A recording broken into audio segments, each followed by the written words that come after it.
Here's your Storm Tracker weather forecast with meteorologist Mike Hurd.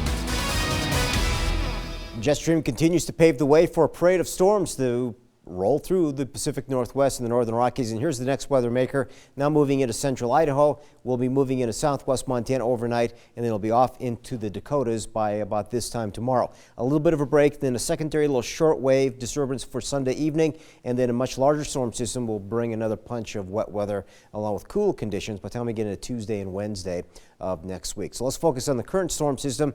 Radar does not do it justice. We have poor low-level radar coverage, but there are isolated and scattered bands of precipitation rotating around an area of low pressure. And again, radar doesn't do it justice, so we have to turn to our iCams for that. And right now we have a winter wet advisory from Great Falls to Bozeman down to Yellowstone National Park, and then now it's including into parts of Beaverhead County, then up along the state line. So those mountain passes in these areas highlighted are likely to be bearing the brunt of some accumulating snow tonight, but even some of the lower valleys could see snow with some minor accumulations into tomorrow morning. So you can see how disorganized it is by about 9 o'clock tonight. Some areas are getting hit pretty good with some snow banding back into central Idaho, for example. Then there's a little bit of a dry slot in some areas there as well. So it's going to be an off and on pattern for tonight and into early tomorrow morning, but most, if not all, of our mountain passes and a good majority of our valleys will be seeing some wet weather. That begins to break apart in about 24 hours, but by tomorrow evening and into Monday morning, here comes a very fast,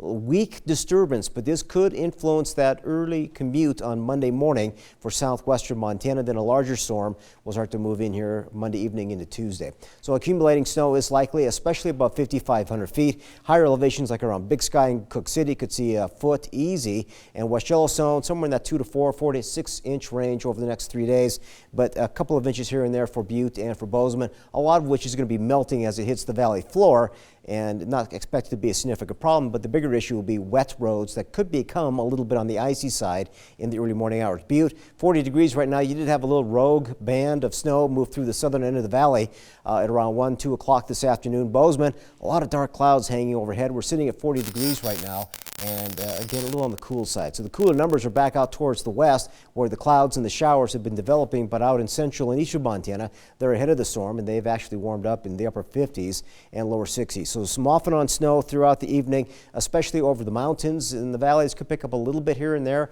but again, watch for wetting roads becoming icy by morning. Tomorrow, a few snowflakes in the morning, and then increasing again late in the day, maybe even a little after sunset. So only in the 30s and 40s for your Sunday.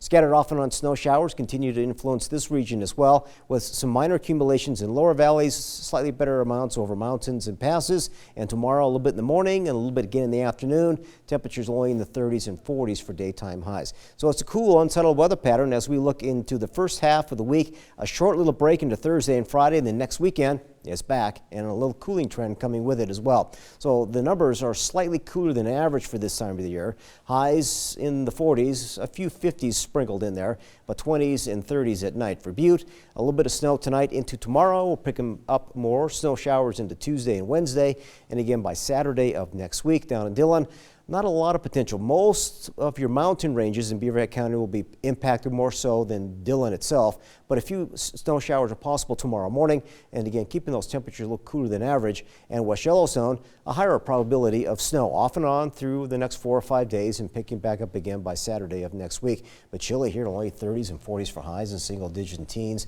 and only a few 20s at night. So careful if you're traveling out there. All right, thank you, Mike. And Nick Petroni joins us now, and it was a chilly day for a Frontier Conference matchup. Montana Western traveled on over to Helena to face Carroll College. We got the highlights coming up next.